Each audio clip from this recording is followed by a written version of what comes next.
예, 지금부터 네트워크 보안과 블록체인의 3주차 강의를 시작하겠습니다.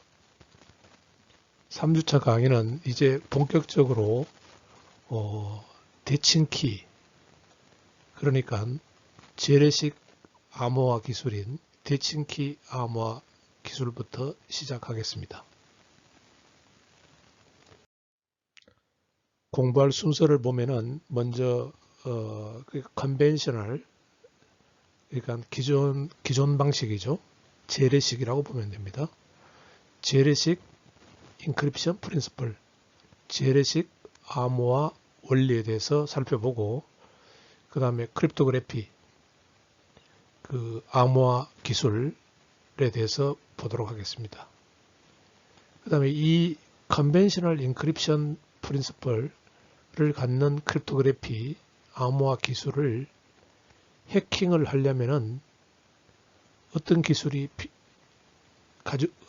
가지고 해킹을 할 수 있는지를 살펴보겠습니다. 왜 그러냐면은 보안에서는 항상 적의 가상의 그 위협, 공격을 예상하고 그렇게 만들기 때문에 과연 이 재래식 암호화 기술을 가지고 암호화 시스템을 만들어 놓으면은 적이 어떻게 뚫을 수 있을까 하는 것을 항상 염두에 두고 그 구조를 만들어야 되기 때문에 그렇습니다. 적의 공격을 항상 가정하고 암호화 시스템을 설계를 하는 겁니다. 그래서 그렇게 설계된 최초의 방법이 피스텔 사이퍼 스트럭처라 그래가지고 그 암호화 시스템을, 대칭키 암호화 시스템을 설계하는 도면 같은 겁니다. 이게 설계 도면 같은 겁니다. 그것을 만들었는데 거기에 대해서 살펴보도록 하겠습니다. 그 다음에 대칭키 블록 암호화라고 우리 특별히 그러는데 어떤 주어진 단위 데이터를 암호화합니다. 그러니까 바이트별로 암호화할 수도 있고 이제 블록별로 암호화할 수도 있는데 블록별로 암호화한다는 거죠. 그 암호 알고리즘에 대해서 보도록 하겠습니다. 먼저 재래식 암호화 원리를 한번 보도록 합시다. 재래식 암호화 원리를 보면은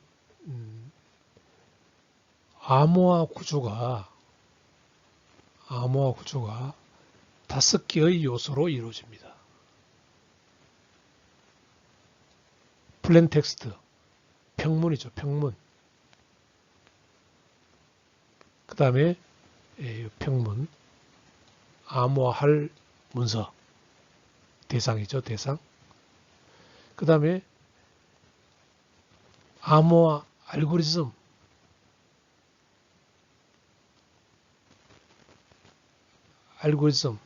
인크립션 알고리즘.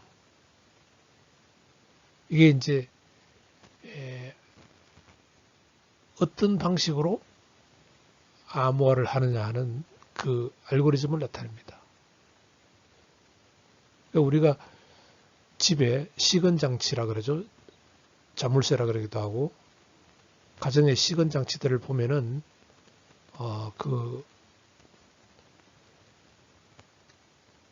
잠그는 방법이 아주 여러 가지 종류가 있습니다. 그러니까 알고리즘이 다 다르죠. 자물쇠마다. 그렇지만은 모두 다 그 알고리즘은 비밀 키를 필요로 합니다. 비밀 키를.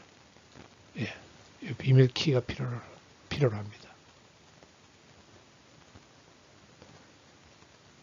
그래서 여기서 암호화된 문서는 이렇게 사이퍼 텍스트가 되는 거죠. 사이퍼 텍스트가 됩니다. 사이퍼 텍스트가 되는 거죠. 그래서 사이퍼 텍스트를 이제 보내는 거죠.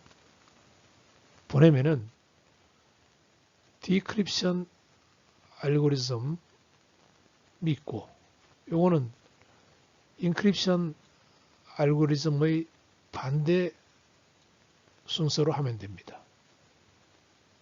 그래서 요 인크립션 알고리즘의 반대 순서로 하는 게 디크립션 알고리즘이고, 마찬가지로 키도 요 키와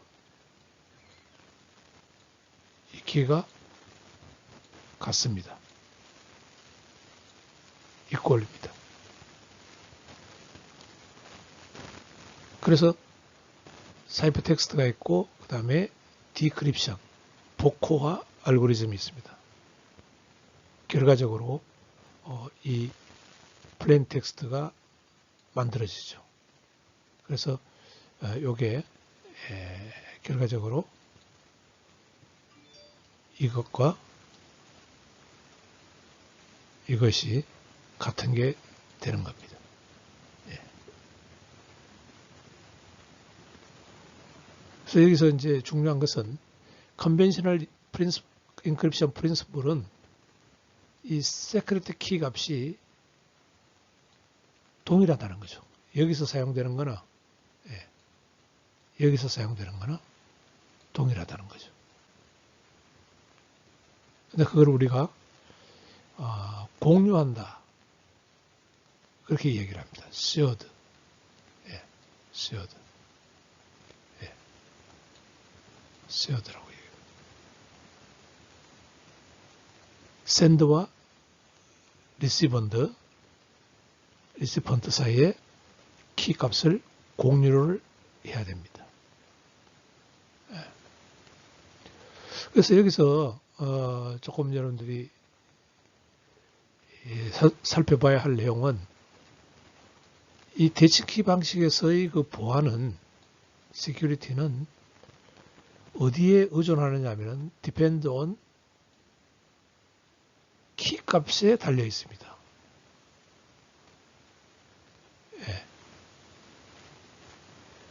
세크릿 알고리즘은 비밀이 아닙니다. 알고리즘은 이거는 공개되는 거죠. 누구나 알고 있습니다. 이 알고리즘은. 그래서 가장 먼저 만들어진 알고리즘이 DES입니다. DES. 그러니까 이 DES는 알고리즘은 다 공개가 되어 있는 거죠. 누구나 DES 알고리즘을 만들 수가 있습니다.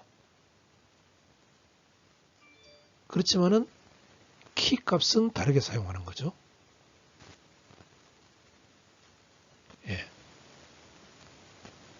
그러니까 그거와 똑같습니다.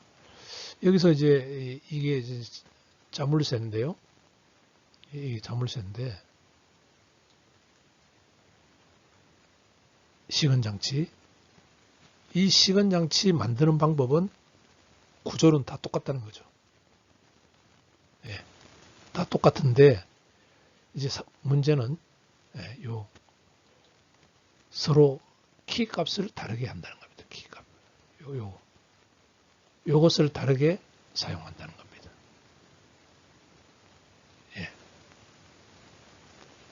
그래서 보안은 시건장치, 그러니까 자물쇠에 의존하지 않고 비밀 키 값에 따라서 결정이 된다는 겁니다.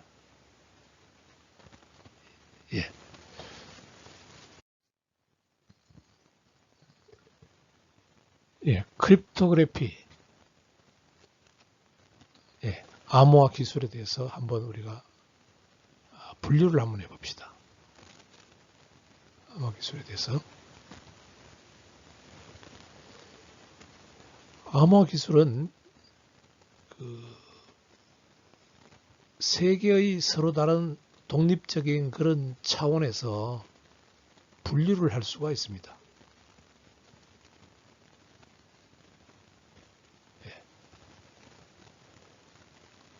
첫 번째, 알고리즘 차원에서, 암호화, 복호화 알고리즘 차원에서 어떻게 플레인 텍스트를 사이퍼 텍스트로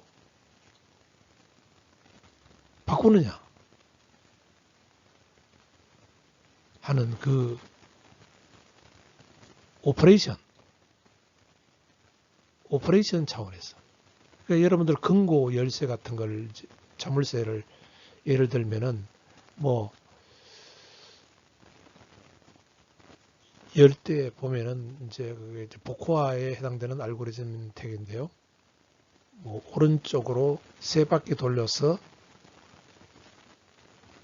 3을 맞추고, 또 왼쪽으로 두 바퀴 돌려서 2를 맞추고,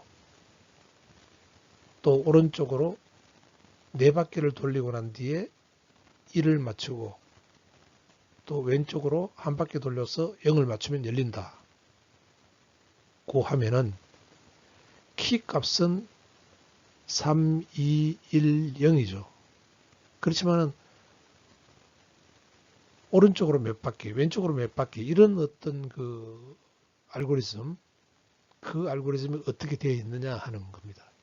그러니까 거기에 따라서 우리가 그 크립토그래피를 분류를 할 수가 있는데, 보통 이 알고리즘 오퍼레이션 타입은 멀티플 스테이지로 이루어집니다. 멀티플 스테이지라는 게 이제 건투 시합 여러분들 보면 알겠지만은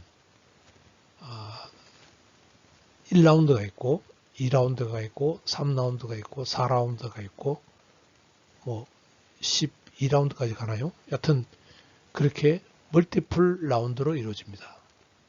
이 알고리즘도 마찬가지입니다. 그러니까 그 플레인 텍스트를 사이퍼 텍스트로 바꾸기 위해서 1라운드에서 처리하고 2라운드 처리하고 3라운드 처리하고 이렇게 다단계로 스테이지로 처리를 합니다. 그때마다 매 라운드마다 이제 substitution, 이거는 이제 뭔가 값을 서로 바꾸는 겁니다. 바꾸는 거. 그 다음에 transposition, 이거는 위치를 바꾸는 겁니다. 위치. 그 비트의 위치를 서로 바꾸는 겁니다.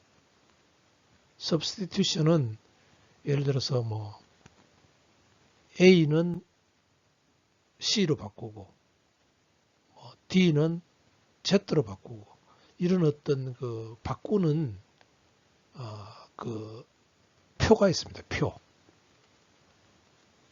그거는 주어져 있습니다.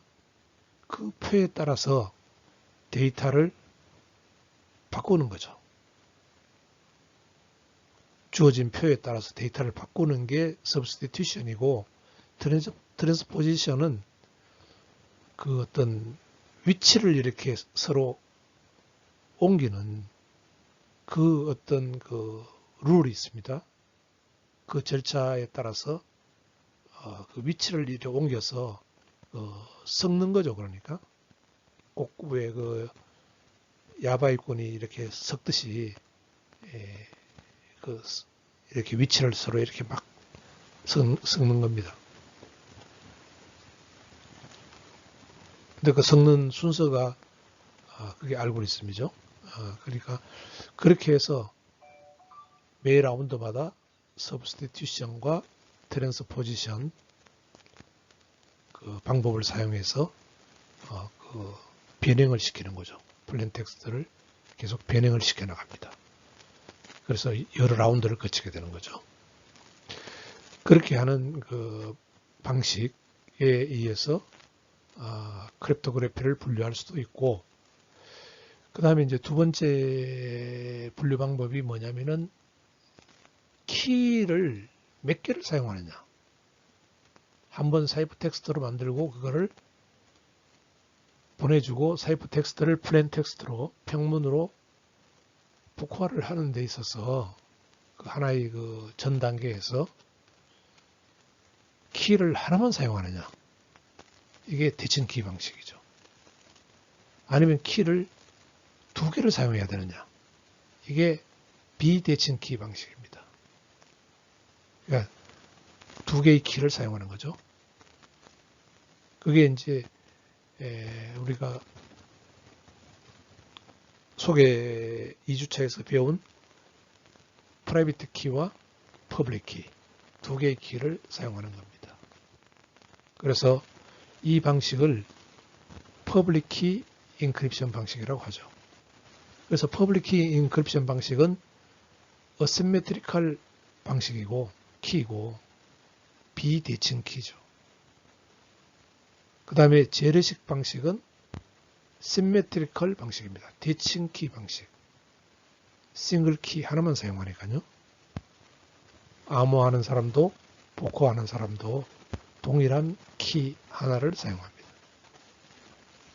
그래서 키를 몇 개를 사용하느냐, 한 개냐, 두 개냐, 여기 따라서 이제 크립토그래피가 이제 달라지고요. 그 다음에 그 플레인 텍스트를 어떻게 처리하느냐, 그러니까 단위를 어떻게 끊어서 처리하느냐는 거죠. 암호화를 할 때 단위를 바이트 단위로 끊어서 암호하느냐, 또는 뭐 1000바이트면 1000바이트 이런 식으로 블록으로 끊어서 처리하느냐. 이에 따라서 바이트 단위로 처리하는 방식을 스트림 사이퍼라고 이야기를 하고, 블록으로 이렇게 플레인 텍스트를 블록으로 이렇게 잘라가지고 처리하는 방식을 블록 사이퍼라고 그렇게 이야기를 합니다.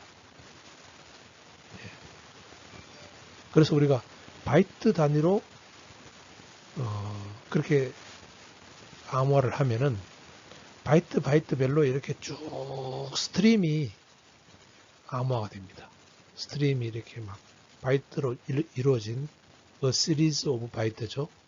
바이트가 이렇게 쭉 물 흘러가듯이 흘러가면서 암호화가 되어서 그것을 스트림 사이퍼라고 이야기를 하고, 거기에 비해서 뭉텅뭉텅 이렇게 암호화를 하는 방식을 블록 사이퍼라고 그렇게 이야기를 합니다.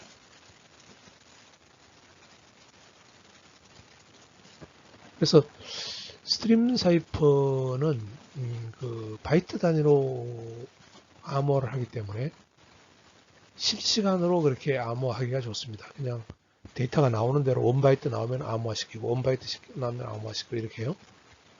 거기에 비해서 블록 사이퍼는 1000바이트를 기다렸다가 1000바이트가 나오면은 그걸 묶어서 한 번만에 암호화하고, 또 1000바이트가 오면은 그걸 묶어가지고 암호화하고, 이러기 때문에 이제 블록 사이퍼는 그게 이제 거기서 리얼타임이 안 되는 거죠. 암호하기 전과 암호한 후가 그 실시간이 안 되고 좀 딜레이가 들어가게 되는 거고, 스트림 사이퍼는 바이트별로 나오는 즉시 암호화를 탁탁탁 해버리기 때문에 거의 실시간으로 플레인 텍스트가 사이퍼 텍스트로 암호화가 이루어집니다. 예.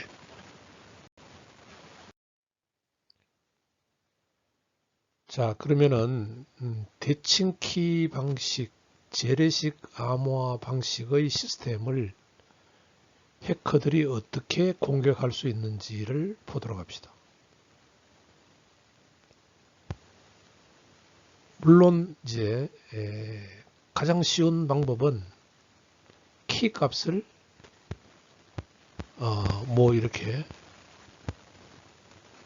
그 2차 세계대전 때 이제 예를 들어서 키 값을 이제 사전에 보내는 그 전령이 있다고 합시다. 전령 군인이 키 값을 이제 가지고 이제 알려준다고 합시다. 그러면 그 사람을 잡아가지고 뭐 고문을 하든지 뭐 어떻게 하든지 해가지고 키 값을 알아내는 그런 방법이 있겠죠. 예. 그렇지만은 그것은 어떻게 보면은 거의 불가능하다고 봐야 됩니다. 그렇게 키 값을 알아내는 방법은.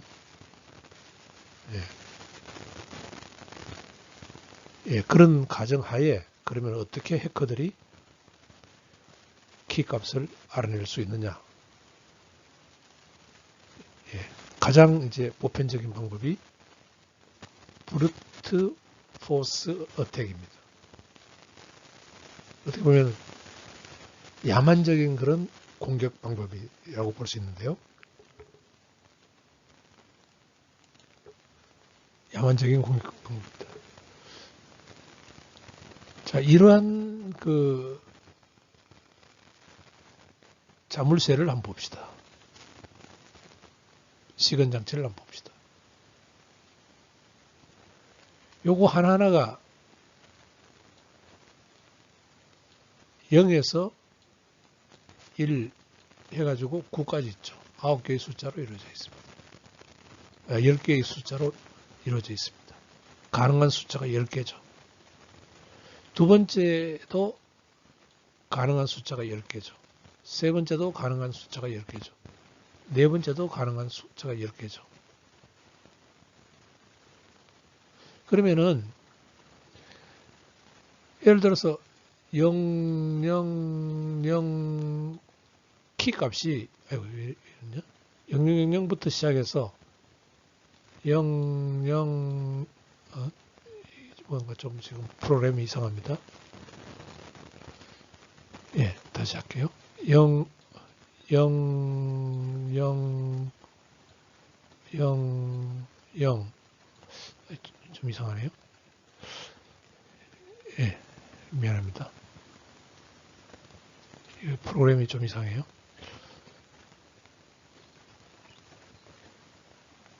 예, 그냥 말로 하겠습니다. 그러면 0000부터 번호는 9999까지가 가능합니다. 키 값이 그러니까 이와 같은 자물쇠는 키 값을 내가 이게 10 곱하기 10 곱하기 10 곱하기 10 10,000개 중에서 한 개를 임의로 선택을 할 수가 있는 거죠. 더 이상은 없습니다. 가능한 키 값이 10,000개 중에서 한 개를 내가 선택을 하면 됩니다.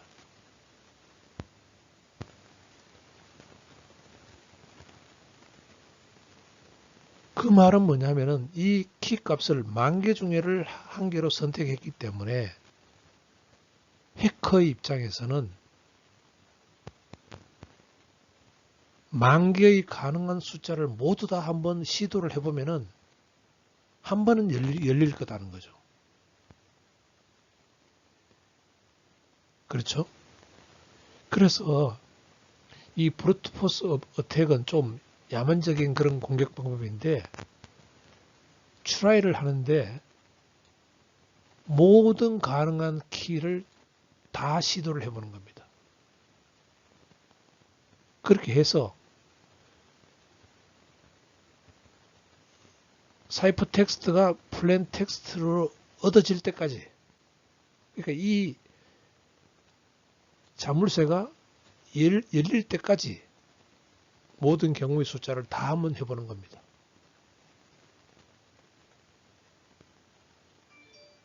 예. 그러면은 보통 평균적으로 시간을 내 봤을 때 10,000번까지 안 가고 한 5,000번 정도 해보면 평균적으로 5,000번 정도 하면 열린다는 겁니다.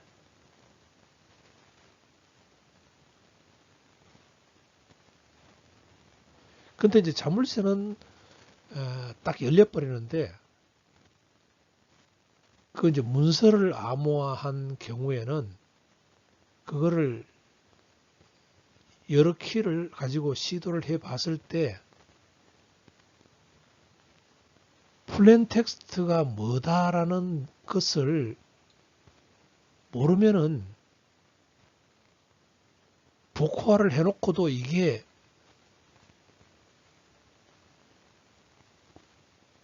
복호화가 제대로 된 건지 제대로 된 키 값이 찾아졌는지를 알 수가 없다는 겁니다. 사람이면 물론 알겠죠. 사람이면은 이 키 이용해가지고 아웃풋 나온 거 보니까 이게 플레인 텍스트다 라고 판단을 하겠죠. 그렇지만은 플레인 텍스트가 없는 입장에서 콜로서스가 그런 건데요. 플레인 텍스트가 없는 입장에서 사이퍼 텍스트를 가지고 여러 개의 키 값을 시도해서 이 키가 사용됐다라고 확정을 하려면은 그때 나온 그 복호화된 문장이 플레인 텍스트다라고 확신을 해야 된다는 거죠. 기계가. 그래서 이제 그 영화 그 이미테이션 게임 튜링이 그 콜로서스를 만드는 그 과정을 영화화한 그 영화에서도 이제 결정적인 장면이 뭐가 있느냐 하면은 그 밤을 새워가면서 이제 그 기계를 만듭니다. 진공관으로 이용해서 그 콜로서스 기계를 만들어서 돌려보는데 아무리 돌려도 안 되는 거예요. 기계는 철끄덕 이제 열심히 돌아가는데 아무리 돌아가도 안 됩니다. 근데 이제 결정적으로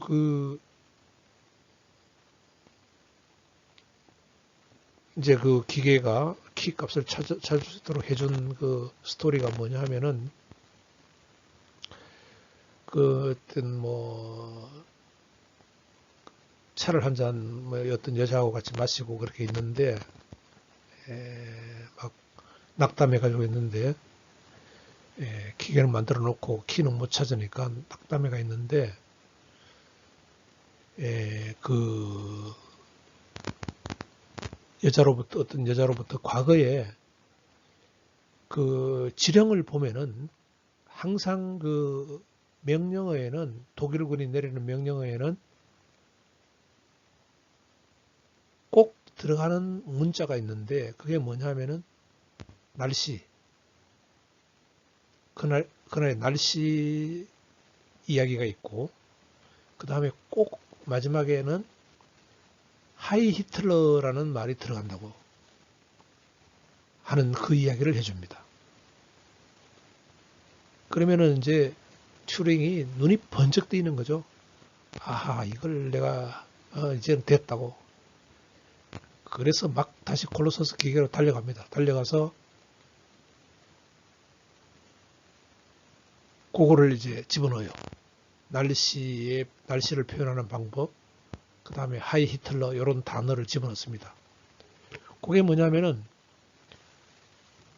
시도를 해서 플레인 텍스트에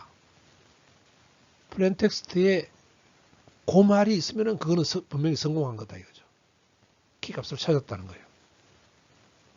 하이 히틀러라는 말이 내가 시도를 해봤는데 어떤 여러 가지 키를 시도를 하고 있는 과정에서 기계가 보니까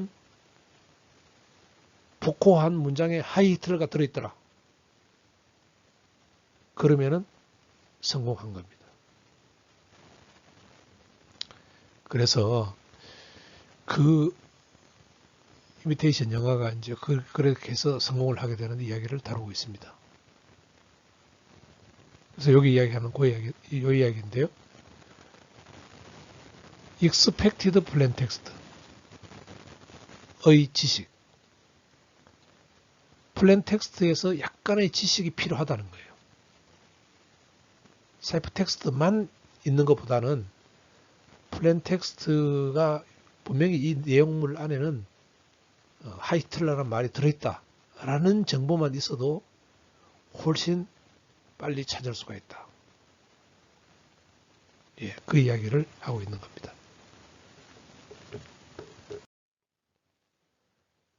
예, 이 기계가 콜로서스죠. 튜링이 만든 진공관으로 만든 콜로서스입니다. 예. 여기 보면은 이제 막 여자들이 2명이 달라붙어 있죠. 왜 그러냐니까 이게 다 진공관이고 선으로 연결되어 있고 막 세팅을 해야 되고 이러기 때문에 이게 막 여러 사람이 그냥 같이 붙어 있어야 됩니다. 꼭 뭐 옛날에 그 공작하는 뭐 기계처럼 뭐 그렇죠. 컴퓨터지만은 막 보조적으로 여러 사람이 달라붙어 있어야 됩니다. 옛날 이야기죠. 처음 나올 때 컴퓨터가 그랬습니다.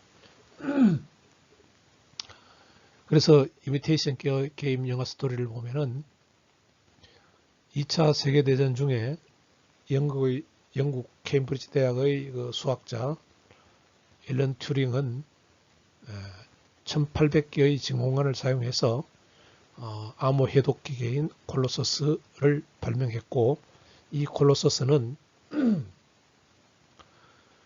암호 해독용으로 만든 특수 목적의 기계지만은 사실은 컴퓨터다. 최초의 컴퓨터다. 그래서 미국의 애니악보다 이 영국의 콜로서스가 더 빨리 이 컴퓨터의 시초를 만들어냈다. 이렇게 볼 수 있습니다. 그래서 하는 방법은 브루트 포스 어택 방법을 사용한 거죠. 그 당시에는 뭐 브루트 포스 어택이라는 그런 용어가 없을 때지만은 모든 가능한 키 값을 다 시도를 해보는 겁니다. 그 시도를 해보는 게 가능한 이유는 그러니까 사람이 일일이 적용해 보는 것을 단지 전기의 힘으로 작동하는 진공관으로 만들어진 그 기계가 그걸 대신하는 거예요. 그러니까 이 콜로서스는 사람이 여러 가지 키를 다 이렇게 시도를 하려고 하면은 이게 시간이 너무 많이 걸리겠죠. 그렇지만 방법은 있긴 있어요. 예를 들어서 독일군 지령이 있다. 지령을 이제 그냥 그대로 딱 염탐을 했어요. 염탐을 하고 예를 들어서 뭐 아르바이트 하는 직원 10,000명을 어떤 뭐 대형 강의실에 데려다 놓고 10,000명을 데려다 놓고 너는 뭐 000000부터 시작해서 00001000까지 해라. 너는 뭐 2000까지 해라. 너는 3000까지 해라. 이런 식으로 시도해보는 것을 이렇게 할당을 하고 그렇게 해서 그러니까 병렬로 하는 거죠. 모든 가능한 키 값을 다 하면은 뭐 하루 정도 하면은 이렇게 찾을 수가 있을지도 모르겠죠. 그러면은 그 10,000명이라는 사람을 어떻게 구합니까? 비밀리에 또 그렇게 구해가지고 그렇게 해야 되니까. 그러니까 그거를 그렇게 하면은 안다는 것은 누구나 알 수 있는 거죠. 브루트 포스 어택으로 하면은 이걸 해독이 가능하다는 것을 누구나 알고 있지만은 그것을 사람이 지금까지 해오던 방식대로 사람이 하려고 하니까 엄청나게 많은 사람이 긴 시간이 요구되는 거죠.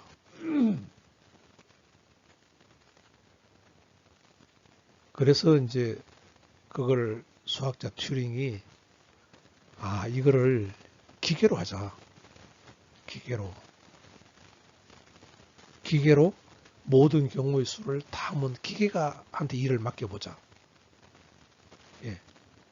그렇게 해서 진공관은 그 이전 스테이트 그랬죠. 일제로 이거를 처리할 수 있다 그랬죠. 그래서 모든 것을 일제로 데이터를 바꿔가지고 그렇게 처리를 하고 그 다음에 이거를 다시 디코딩, 인코딩 했다가 디코딩 하면 되니까요. 그렇게 해서 이제 브루트 포스 어택 모든 경우를 다 이제 처리를 해보는 겁니다. 키 값을 적용시켜 보는 겁니다. 근데 이제 아까 이야기한 것처럼 처음에는 몰랐는데 어떤 여자 그게 아마 그 튜링이 그 사랑했던 그 여자일 겁니다. 아이디어를 이야기를 해주죠. 하이 히틀러 이 말이 그 지령에 들어있다. 그래서 요걸 이제 기계에다가 와서 입력을 시킵니다. 너가 시도를 했는데, 시도를 하는데 뭔가 하이 히틀러라는 말이 나오면은 그 상태에 멈춰. 그러면은 그게 키 값이야. 이렇게 저기서 입력을 집어넣습니다. 입력을 집어넣으면은 그러면 기계가 돌아가다가 철컥 하고 멈춥니다. 그게 이제 클라이막스죠. 그 영화의. 예. 예.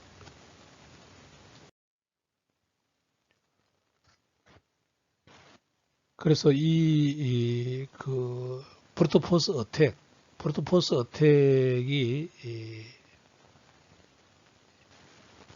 다른 말로 여기 있는 이그조스티브 키 서치라고 합니다. 이게 이그조스티브라는 게 뭐냐면은 다 해보는 거죠. 예, 다 해본다는 그런 뜻입니다. 모든 경우를 다 시도해서 찾는다는 그런 뜻입니다. 이그조스티브 키 서치가. 그래서 아직 DS는 들어가지 말고요. 한번 보면은 키 사이즈가 이 비트인데요. 32비트인 경우에 당연히 사용할 수 있는 키는 2의 32개가 있습니다.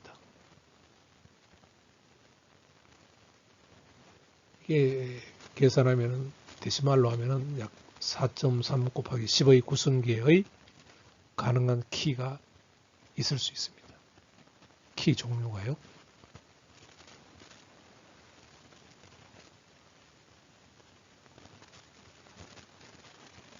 그 말은 뭐냐면은 아까 이제 내가 사람이 한다고 하면은 4.3 곱하기 10의 9승명이 달라붙으면은 바로 키값을 찾을 수가 있겠죠.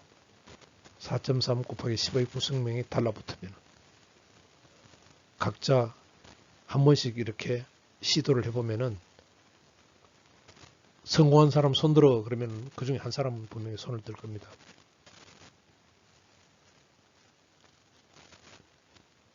근데 이거를 이제 기계가 하면은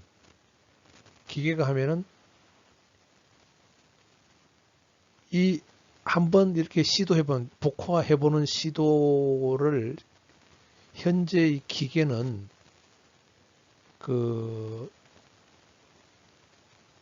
전문적인 기계를 사용하면은 마이크로세컨당 10의 6승원의 디크립션을 시도를 해볼 수가 있습니다.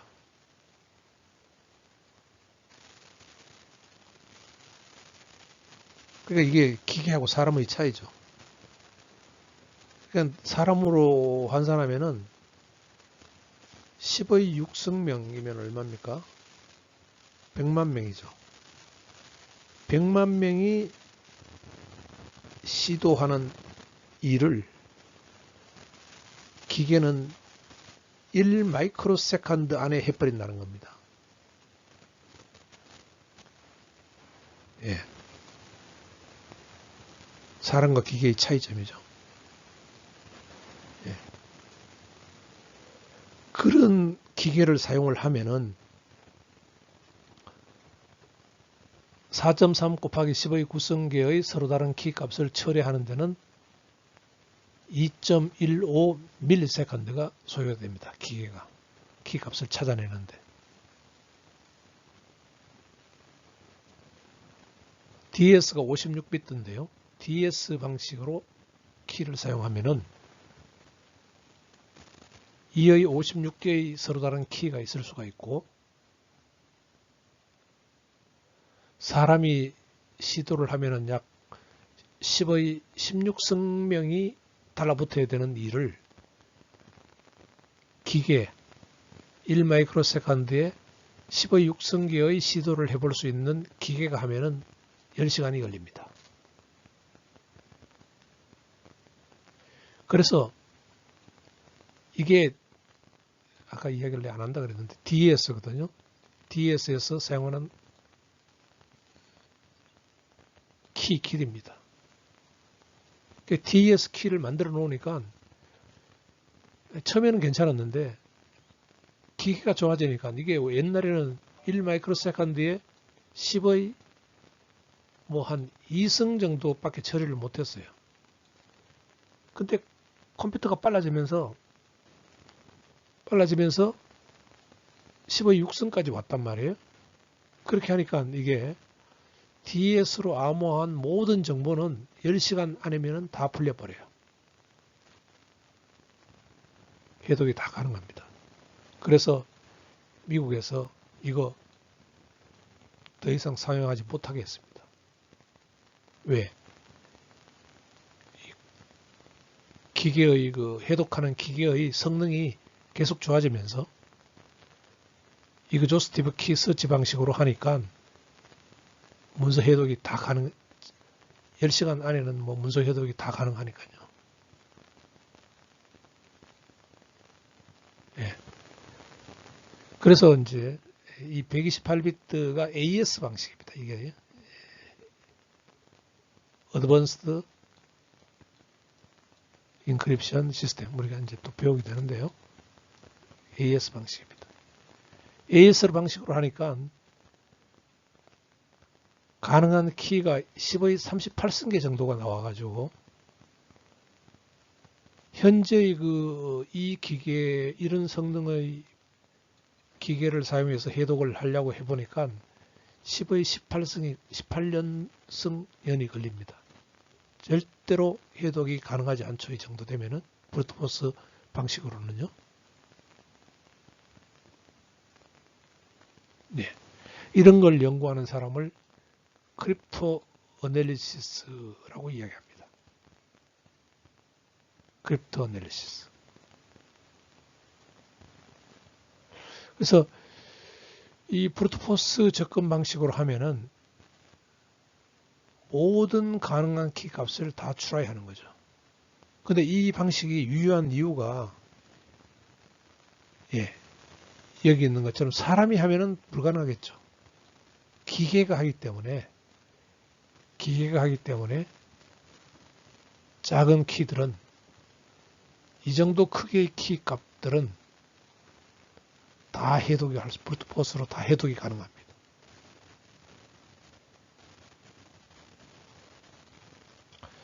그래서 우리가 CQ하다 안 하다라는 게 어떤 절대적인 기준이 있는 게 아니고요. CQ하다, 안전하다, 안전하지 않다. 그래서 그거를 우리가 기준을 computationally CQ하다 안 하다 이런 말을 사용합니다. 우리 해독하는 것은 사람이 아니고 컴퓨터니까요. 그러니까 컴퓨터가 봤을 때 입장에서 안전하다 안 하다 이런 말을 사용합니다. 보안에서는 사람 입장에서도 물론 뭐 안전하다 안 하다 이런 말을 사용하지만은 그거는 이제 조금 주관적이랄까요? 뭐 그런 의미고 좀 더 객관적으로 보면은 안전하다 안 하다는 보안에서는 computationally secure하다 안 하다 이렇게 이야기를 합니다. 그래서 computationally secure하다는 것은 그 암호화된 정보의 가치보다 해독했을 때의 그 정보의 가치보다 이 기계, 이 해독에 들어가는 이 기계를 사용하는 이 코스트가 더 비싸면은 해독하는 데 들어가는 비용이 더 비싸면은 이 코스트가 더 이쪽으로 이렇게 더 비싸면은 그러면 해독할 필요가 없죠. 정보의 가치보다 해독하는 데 돈이 더 들어가면은 그때 컴퓨테이셔널이 시큐어하다 이렇게 얘기를 합니다.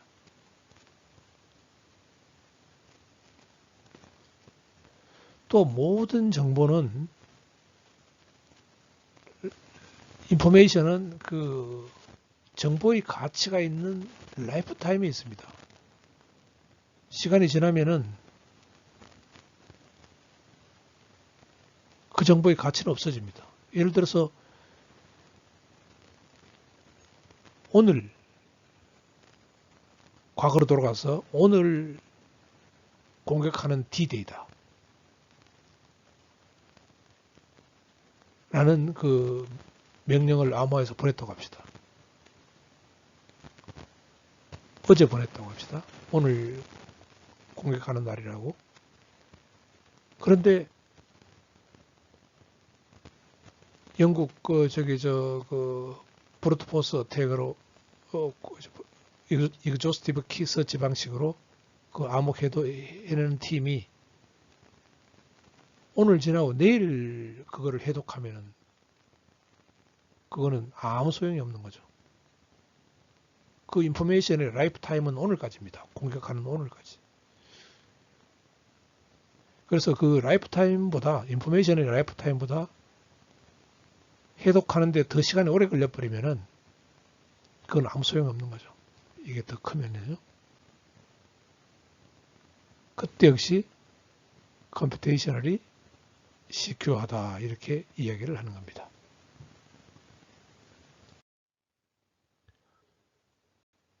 재래식 암호화 기술에 대해서 그 재래식 암호화 시스템을 만들기 위해서는 어떤 기본적인 도면이 있어야 되겠죠.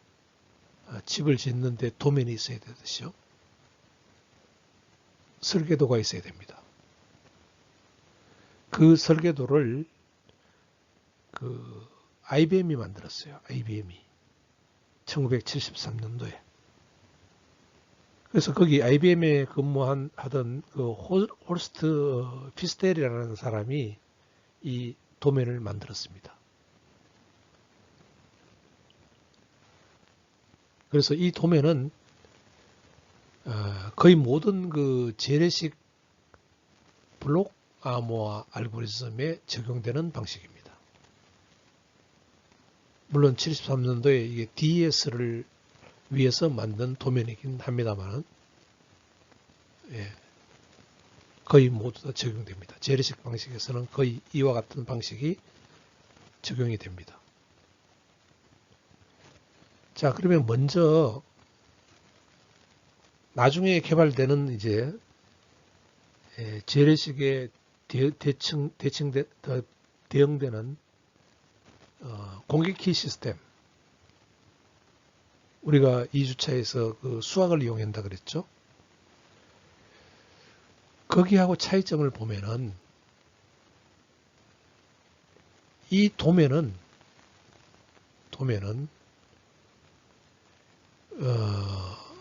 거의 수학이 거의 들어가지 않습니다. 그냥 뭐 이렇게 맨 라운드에 그냥 뭐 자료를 이렇게 뭐 서브스티튜션 하고 뭐 트랜스포지션 위치를 바꾸고 뭐 이런 것들이 들어가지 그걸 수학으로 하는 게 아닙니다. 먼저 이 도면은 수학하고는 전혀 상관이 없어요. 예, 그걸 먼저 학생 여러분들에게 이야기를 하고 들어가도록 합시다. 재래식 방법의 도면은 수학과는 상관이 없다.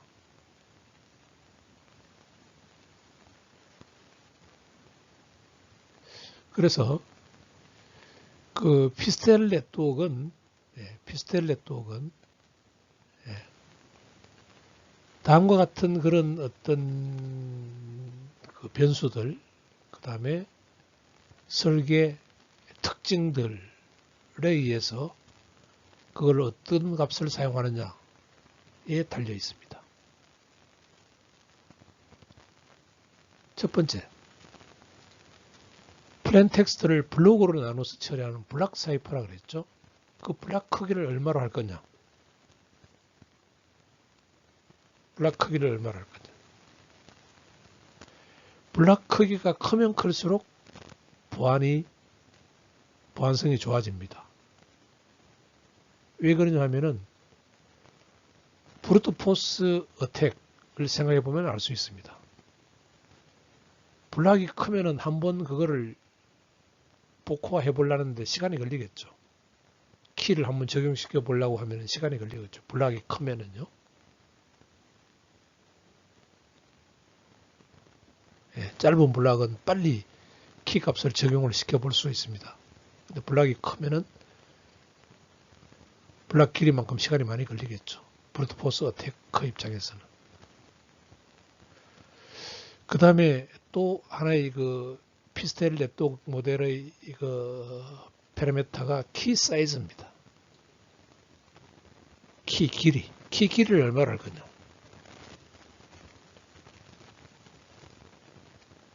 방금 전 슬라이드에서 봤듯이 키 길이가 커지면 커질수록 보안성은 좋아지겠죠. 컴퓨테이셔널이 시큐어하다는 거죠. 키 길이만 커지면 커질수록. 또 이게 그 건투샵처럼 그 여러 번 라운드를 거친다 그랬죠.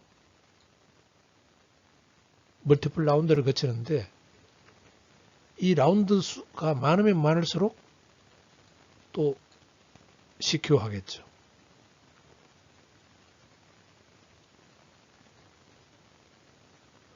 그래서 이게 이제 피스텔 네트워크에서는 매번 라운드마다 서브 키를 사용합니다. 요 키로부터 유도된 키로부터 뭔가 유도된 서브 키를 사용합니다. 그 매 라운드마다 키 값으로부터 유도된 서브 키를 사용하기 때문에 매 라운드마다 적용하는 키 값이 달라집니다. 그래서 서브 키입니다. 물론 그게 키 값에 의해서 결정되는 거지만요. 그래서 서브 키 제너레이션 알고리즘이 또 복잡하면은 복잡할수록 해독하는 사람, 크립토 애널리시스 하는 사람들에게는 더 복잡하게 만들어준다는 거죠. 그 다음에 Fast Software Encryption Decryption, 암호화 복호화를 하는 입장에서는, 정상적으로 하는 입장에서는 너무 암호화 복호화를 하는데 시간이 많이 걸리면 안 됩니다.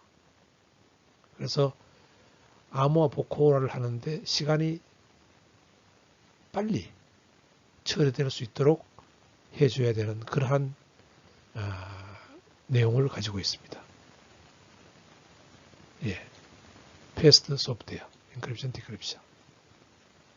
예, 이게 피스텔 네트워크가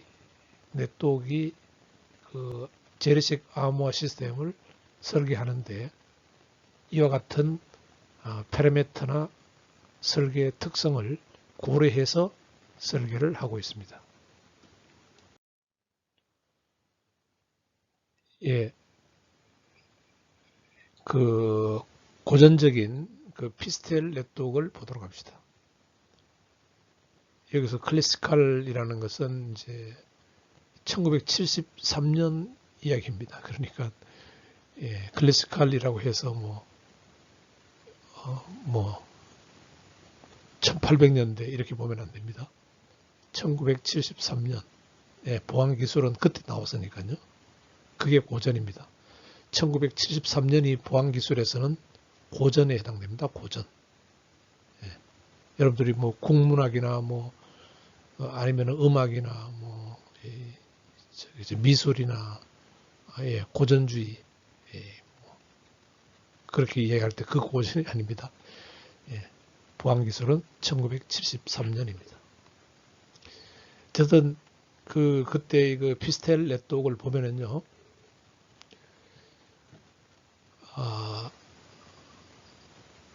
여러 개의 라운드로 이루어지죠. 라운드가 이렇게 여러 개의 라운드를 거쳐야 된다.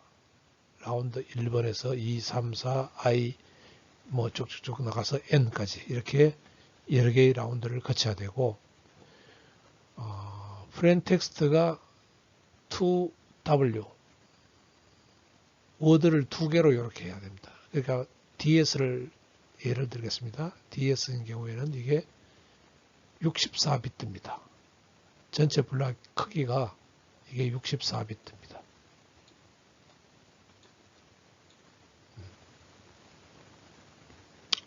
64비트요. 예. 그 다음에 인풋으로 키가 필요합니다. 키가 필요한데 이 키가 56비트입니다. DS인 경우에는. 그래서 키에서부터 서브키 제너레이션 알고리즘을 작동시켜서 라운드 1에 K1을 들어가고 라운드 2에 라운드 i에 KI가 들어가고 예, 쭉쭉쭉 들어가겠죠. 쭉쭉쭉 들어가서 마지막 라운드 n에 KN이 들어갑니다. 이 서브키로부터 유도된 키가 들어가고요. 그 다음에 이제 라운드가 하는 일은 이제 똑같습니다. 자, 먼저 이 두 개의 워드 64비트를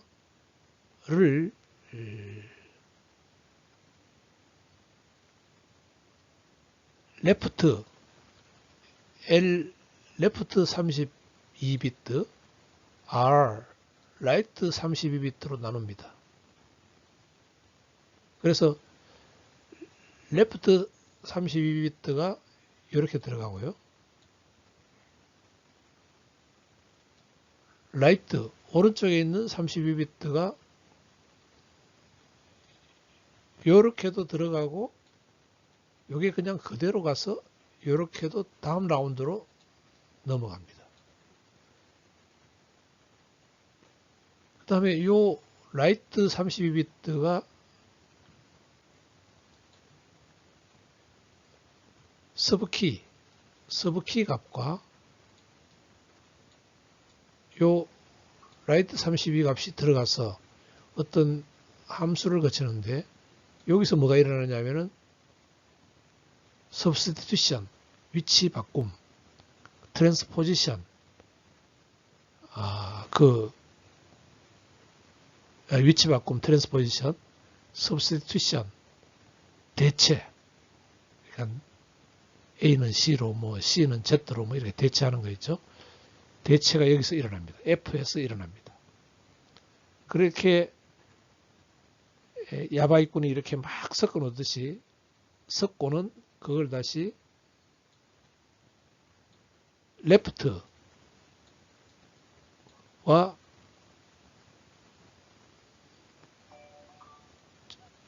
exclusive OR을 합니다. 여기 표현 안 되어 있는 것 같은데요. 예, exclusive OR. 예, 요거죠. 요거. 예, 여기 있네. exclusive OR을 합니다. 그리고는 그 결과가 이제는 다음 라운드에는 라이트 32비트가 되어버립니다. 그 다음에 요게 라이트가 요번에는 레프트로 오게 됩니다. 이렇게. 요 과정을 똑같은 요 과정을 n번 라운드까지 거치게 돼요. 이렇게 n번 라운드까지. 예, 그렇게 해서 결과적으로 나온 것을 최종적으로 한 번 더 순서를 이렇게 바꿔버립니다. 이쪽으로. 예, 그게 이제 사이퍼 텍스트가 64비트의 사이퍼 텍스트가 됩니다. 예, 심메트리컬 대칭 키 방식의 블록 암호화 알고리즘. 네. 우리가 이것을 블록 사이퍼라고 합니다. 블록 사이퍼.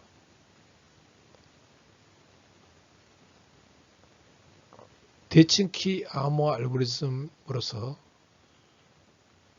가장 많이 이용되는 방식이죠. 네. Most commonly used 방식.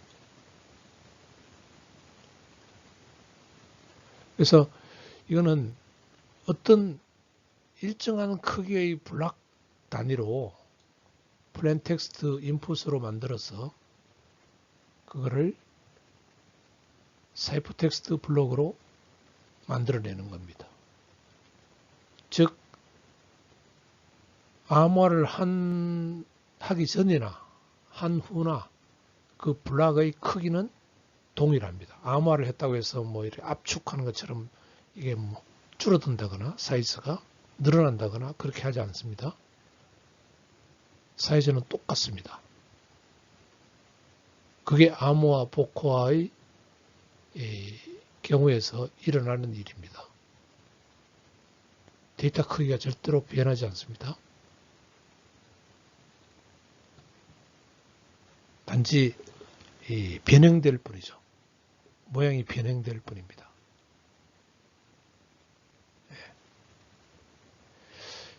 세 가지 방법이 있습니다. DS 방식, 데이터 인크립션 스탠다드, 그 다음에 트리플 DS 방식, 그 다음에 AS 방식, 어드밴스드 인크립션 스탠다드. 이 세 가지 방식의 대칭키 블록 사이퍼 방식이 있습니다.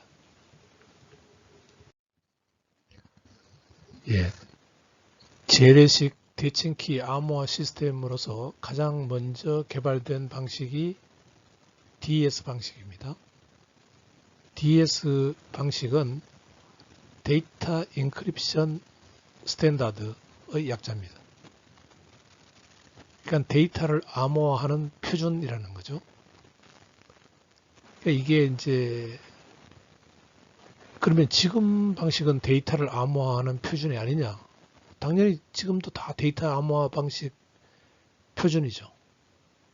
근데 이제 이런 이름을 사용한 이유가 가장 먼저 개발했기 때문에 이런 일반적인 이름을 사용한 겁니다. DES라고요. 그래서 그 과거에 가장 많이 사용되었던 방식이고 그 다음에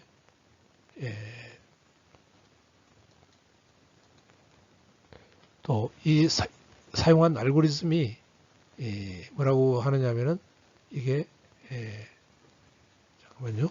이게 지금 포인트가 이게 지금 안 되지. 좀 이상합니다. 그 DEA입니다. DEA. DEA. 데이터 인크립션 알고리즘입니다. 여기 사용되었던 알고리즘이요. DEA. 그러니까 DES는 이 암호 방식의 이름이고 DEA는 여기서 DES가 사용하고 있는 알고리즘의 이름을 DEA라고 합니다. 그래서 그 DES는 블록 사이퍼고요. 블록 사이퍼.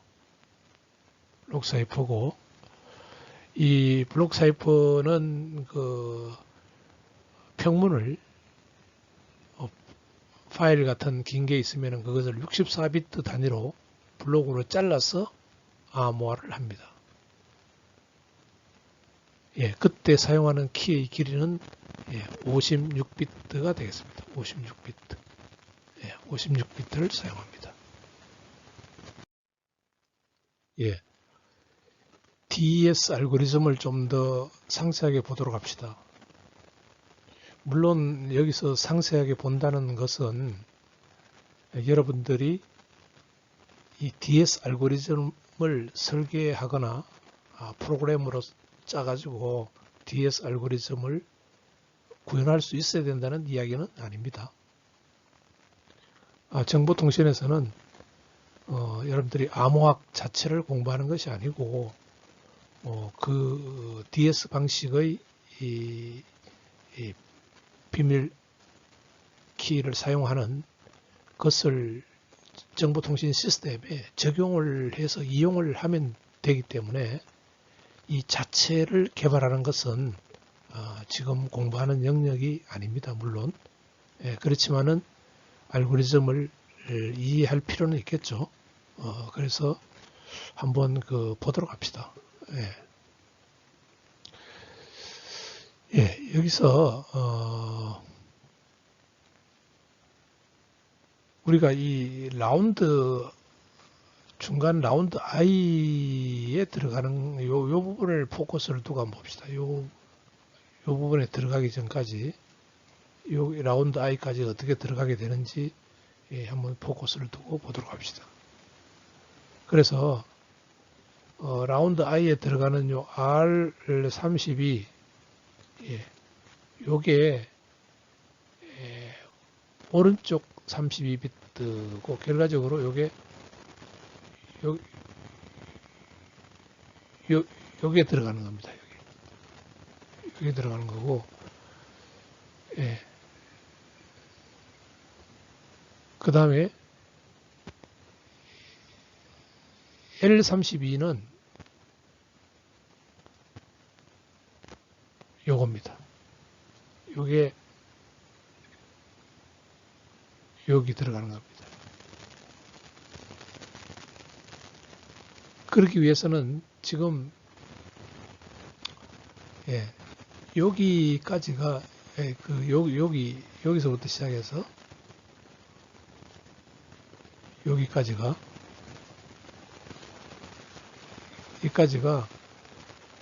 그 I 마이너스 거꾸로 쓸게요. 이게 자꾸 직접 나오는데 뭐가 잘못된지 모르겠네요. 이게 뭐가 잘못된지 모르겠어요. 이게 이제 I-1을 나타내는 겁니다. 어쨌든 간에 I-1을 나타내는 건데 I-1은 어떻게 되느냐 하면은 요거를 편의상 요 라운드를 여기서는 첫 번째인데 이 첫 번째가 아니고 I-1번째라고 생각하고 한번 설명을 할게요. 자, 그러면은 R32가 들어갑니다. 요게 R32입니다. 요게 R32. 자, R32는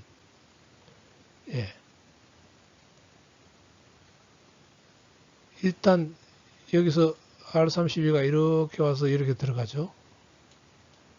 들어가면은 어떤 처리부터 먼저 하느냐 하면은 이 오른쪽 32비트가 48비트로 바뀌어집니다. 그 약간 그러니까 32비트의 트랜스포징 위치 변화가 약간 일어나고 추가적으로 뭔가 16비트가 더 붙어야 되는 거죠. 그래서 두플리케이팅이 일어나서 이게 48비트로 변화가 됩니다. 요 F 안에서 일어나는 일들이죠. 48비트로 변화가 되고 그 다음에 K56 비밀 키값은 이 키값이죠. 키값은 이 서브키 제너레이션 알고리즘에 들어와서 여기 K1으로 해서 이렇게 들어갑니다. 그것이 이 과정에서 이게 K56이 아니고요. 48인데 잘못됐네요.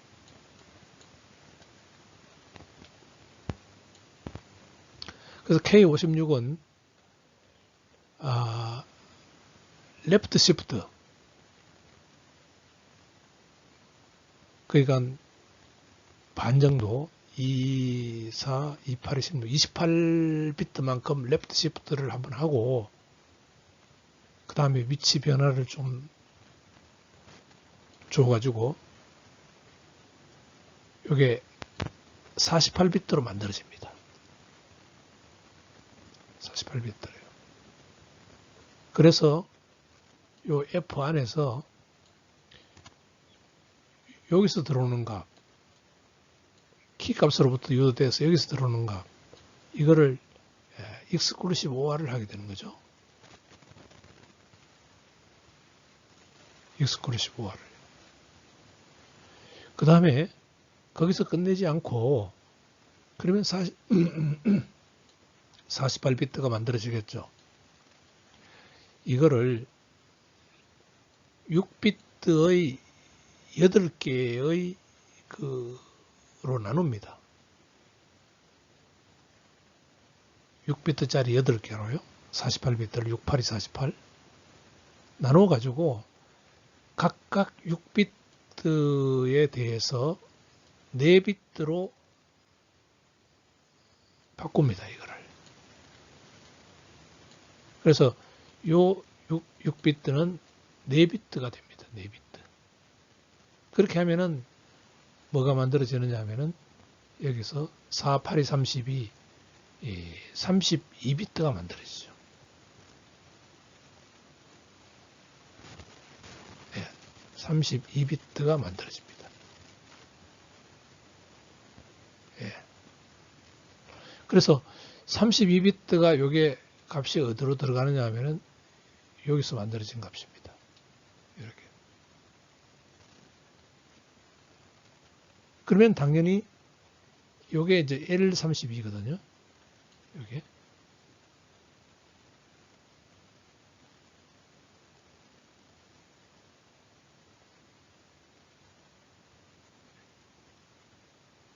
예, L32요.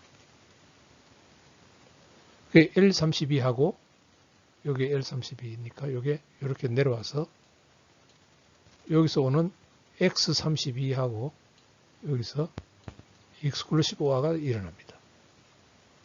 exclusive OR. 그래서 나오는 요 X32가 요게 됩니다. 예, 여기서 나오는 값이 되죠. 요게 됩니다.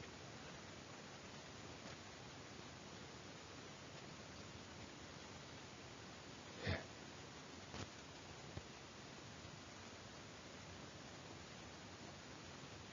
그래서 이 X32가 요게 라이트 다음 단계에서 요 라이트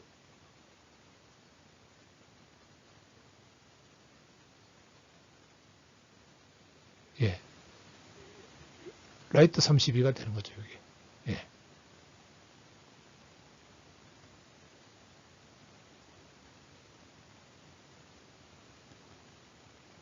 예.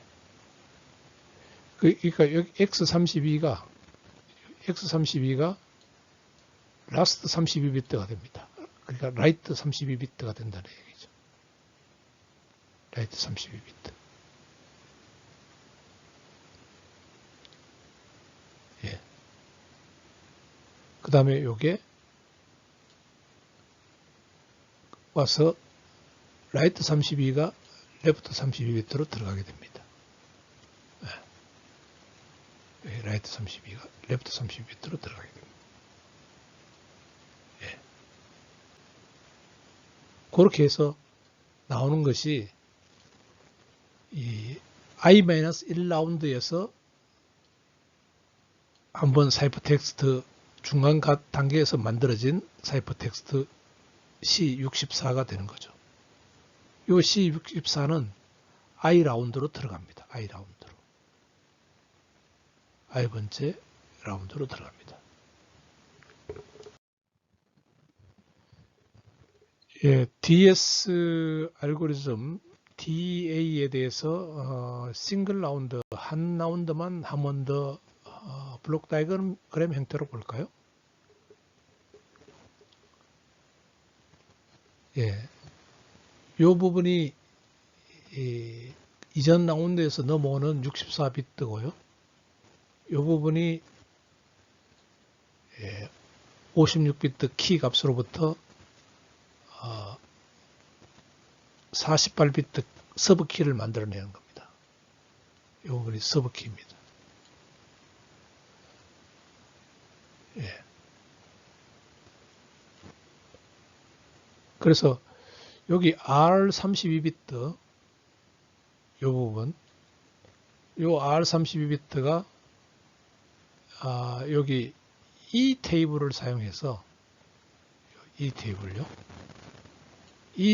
사용해서 익스펜션과 퍼뮤테이션이 일어나서, 퍼뮤테이션은 이제 섞는다는 뜻입니다. 섞어서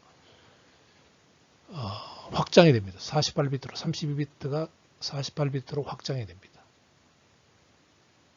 그러니까 이 테이블 값으로 어떤 그 주어진 그 테이블 값이 있어 어떻게 하라는 그 지시하는 그 테이블대로 수행해서 48비트가 되고, 그 다음에 그 48비트와 이 키값 48비트가 여기서 exclusive OR가 실행됩니다. 그래서 이 나오는 값을 이번에는 이 S박스가 있는데요. X박스도 역시 substitution 하는 그 지침을 적어 놓은 그 테이블입니다. 그 S박스 내용에 따라서 substitution이 일어납니다. 네, substitution이 일어나고, 그 다음에 permutation, transposition이라고 볼 수 있죠. 위치를 바꿔주는 섞는 과정이 여기서 일어납니다. 그래서 이게 32비트가 되고요. 32비트와 이 Li-1 32비트가 exclusive OR가 일어나서 오른쪽 last 32비트가 여기서 됩니다. 그 다음에 이건 그냥 그대로 오른쪽에 있던 거는 왼쪽으로 오고요.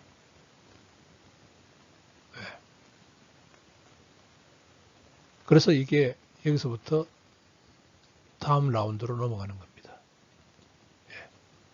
이게 I-1번째라면 이게 I 번째 라운드로 넘어갑니다.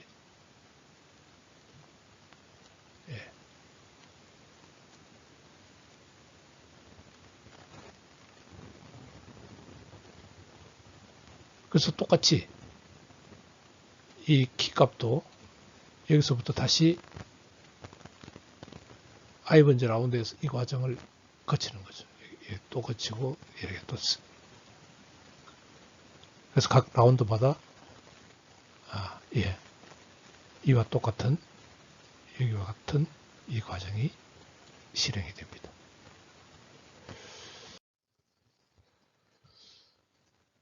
그래서 DS의 한 라운드를 수식적으로 한번 이야기를 해보면은, 여기 보면은 LI는 RI 죄송합니다. RI-1이죠. 그러니까 이 LI는 이 RI-1이 이렇게 들어갑니다. 그 다음에 RI는 LI-1과 이건 사실 exclusive OR입니다. 이 LI-1이죠. 요게 들어갑니다. 요게 이렇게 들어가고, 요게 이렇게 들어가고,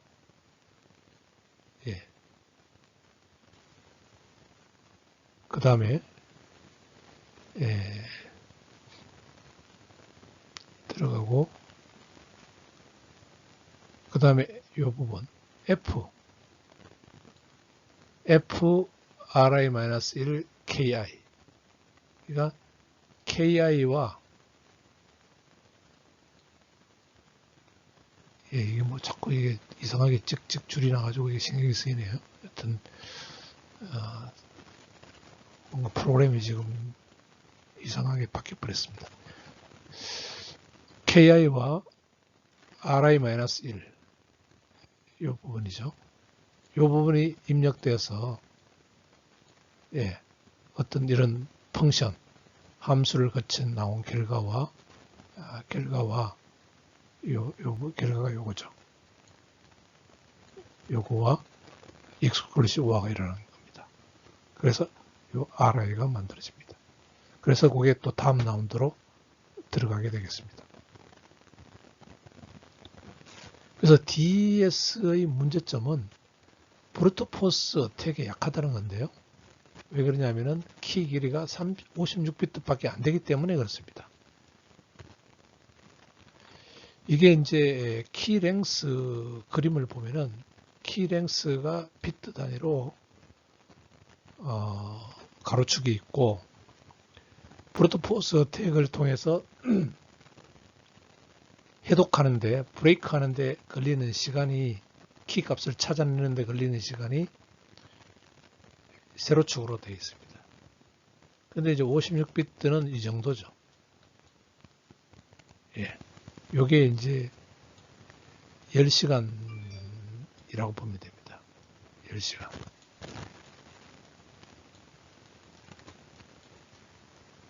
이고요. 여기 AS 같은 경우에는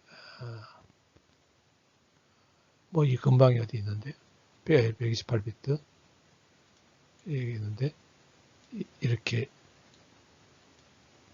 감히 브루트포스 어택 방식으로 뚫을 수가 없는 겁니다. 그렇지만 DS는 문제가 있다고 판명이 난 거죠.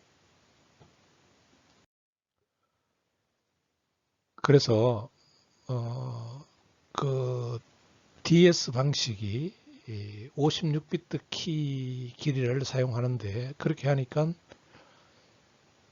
이 브루트포스 어택에 의해서 금방 뚫려지게 되니까 지금은 이제 장비가 컴퓨터가 더 빨라지면서 이게 뭐 한 1시간도 안 걸리겠죠. 요새는 56비트 키로 암호화를 했다면요. 그것을 키 값을 찾아내는 데는 그래서 그냥 DS 알고리즘을 그냥 그대로 사용하되 키 길이가 56비트 곱하기 3 56 곱하기 3 168비트죠. 이런 효과가 나게 사용을 하자. 그래서 한때 이걸 사용했습니다. 그게 이제 트리플 DA라고 합니다. 트리플 DA. 여기서 보면은 암호화를 할 때 DS 방식으로 사용해서 그러니까 56비트 키를 사용해서 이 플레인 텍스트를 한번 암호화를 합니다. 그리고는 여기 구분하려고 이제 D를 적어놨는데 디크립션 아무나 똑같습니다. 다른 키를 사용하기 때문에 또 다른 56비트 키를 사용해서 암호화를 또 합니다. 디크립션이나 인크립션이나 반대작용이니까 키가 다르기 때문에 뭐 디크립션 해도 암호화가 되는 거고 인크립션 해도 암호화가 되는 겁니다. 그 다음에 한 번 더 또 다른 56비트 키를 사용해서 암호화를 해줍니다.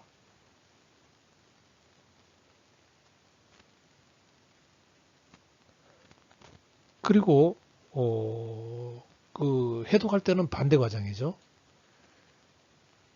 사이퍼 텍스트를 반대로 이제 K3 키를 사용해 가지고 여기 인크립션을 했으니까 여기서는 디크립션을 해주고요. 그 다음에 K2 키를 사용해서 나온 결과를 여기서는 디크립션 했으니까 인크립션 해주고요. 그 다음에 K1 키를 사용해서 여기서는 인크립션을 했으니까 여기서는 디크립션을 하면 됩니다. 예.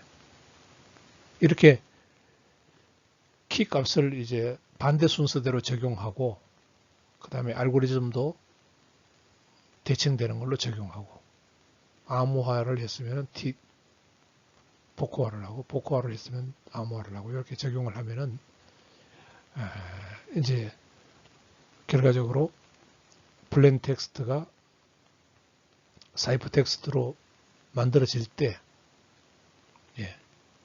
168비트 키를 사용한 것과 동일한 효과가 나타나는 거죠. 그래서 미국 그 내셔널 인스티튜트 오브 시큐리티 뭐 이런 쪽인데 여기서 DS 사용하지 말고 트리플 DS 사용하자. 이렇게 이제 지시를 했습니다. DS는 해커에 뚫릴 수가 있으니까 DS 사용 못하게 했습니다. 근데 이렇게 하면 뭐가 나쁠까요? 시간이 많이 걸리겠죠. 인크립션, 디크립션 하는데 시간이 많이 걸립니다. 그래서 결국은 이걸 사용 지금은 하고 있지 않습니다. 이것으로 3주차 강의가 끝나는데요. 3주차 강의는 좀 분량이 좀 비교적으로 좀 짧습니다. 왜 그러냐면은 다음에 이제 AES 방식을 설명을 할 건데 4주차에서 그걸 3주차로 묶어서 같이 하기는 좀 많고 좀 더 거기서 좀 상세하게 설명을 할 일이 있어서 일단 그 대칭키 암호화 방식 가장 먼저 나온 이 DES는 일단 여기서 3주차에서 끝내도록 하겠습니다. 그 다음에 4주차에 가서 우리가 AES 방식을 배우게 되겠습니다. 2주 공부에서 그 알고리즘, DS 알고리즘 자체는 여러분들이 그 이해만 하면 되겠습니다. 다시 얘기하지만은 이해만 하면 되겠습니다. 그래서 이번 주를 통해서 여러분들이 재래식 암호학 원리, 대칭키 방식이죠. 대칭키 방식에 대해서 살펴봤고, 크립토그래피, 암호 기술의 분류를 봤습니다. 어떤 구조를 가지고 있느냐, 그 다음에 키는 싱글 키를 사용하느냐, 투 키를 사용하느냐.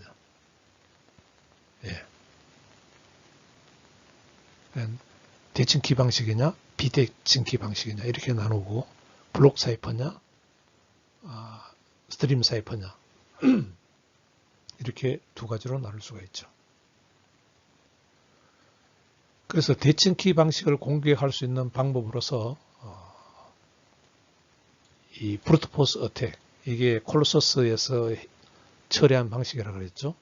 브루트포스 어택은 이그조스티브 키 서치 방식이라고 그래서 가능한 모든 키를 다 해보는 거죠. 복화를 시도해 보는 건데, 그게 이제 그 콜로서스의 원리죠. 콜로서스에서 키를 찾아내는 원리인데 2차 세계대전 때 튜링이 그 기계를 만들었죠. 왜 그러냐니까 사람을 막 10만 명, 막 100만 명 이렇게 모집해가지고 그 일을 시키면은 여러 가지 경우의 키 값을 서로 나눠가지고 한번 시도해 보면은 물론 키 값을 찾아낼 수 있겠지만은 그 사람을 그렇게 모으기는 코스트가 너무 많이 들어가는 거죠.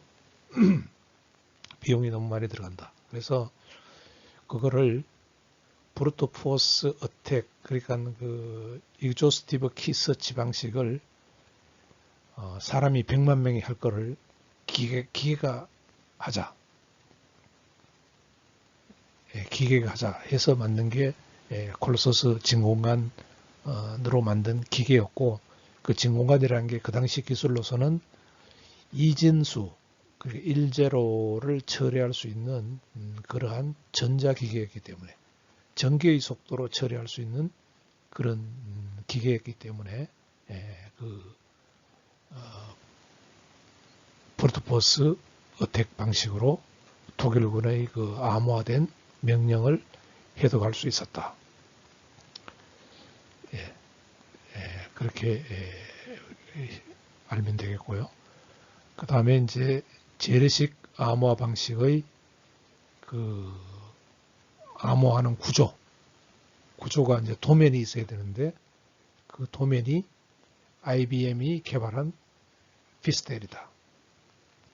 이걸 고전적인 구조라고 하는데, 이제 고전이라는 게 우리 쪽에서는 보안 쪽에서는 1973년도, 그러니까 이 모델이 만들 때 그때가 고전이다, 그런 얘기를 했습니다.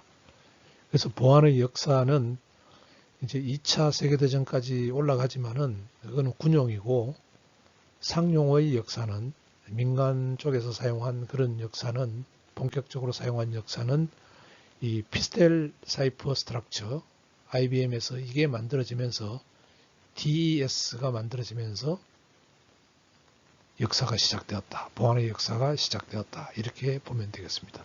민간 영역에서요. 그래서 그때 나오는 그 DES가 대표적인 대칭키 방식의 블록 인크립션 알고리즘이다. 그래서 DES는 이거를 DEA라고 그렇게 이름을 붙였다 그랬죠. 데이터 인크립션 스탠다드 시스템에서는 시메트리컬 키를 사용하고 그 다음에 블록 사이퍼를 사용하는 그러한 시스템이 개발되었다. 그것까지 이번 시간에 공부했습니다. 그리고 여기서 한 가지 더 좀 이야기를 하고 싶은 내용은 2주차 목요일 날 그 오프라인 수업에 내가 들어가니까 학생들 이제 그 선택에 맡겼더니 2명밖에 나오지 않았어요. 그래서 학교에서는 그 강의실의 3분의 1 정도는 참석해도 된다고 하는데, 그렇게 하면은 한 20명 정도는 나와줬으면 좋겠는데, 또 요번 주 내용을 보니까 요번 주 내용이 그렇게 강의 내용이 어려워서 추가적인 설명이 많이 필요하고 그런 게 아니에요. 그래서 여러분들이 동영상 강의로도 충분히 이해할 수 있을 것 같은데, 그렇다면은 여러분들 다 사정이 있을 건데, 구체적으로 내가 강제적으로 지적을 해서 누구누구는 이번 주 목요일 날 오프라인 수업에 참석해라, 이렇게 이야기 안 해도 될 것 같습니다. 그래서 지난주처럼 자율에 맡기겠습니다. 여러분들이 나와서 간단한 설명을 듣고 질문이 있는 학생은 수업에 참관해서 질문을 해주면 되겠습니다. 그럼 이것으로서 3주차 강의를 모두 마치겠습니다.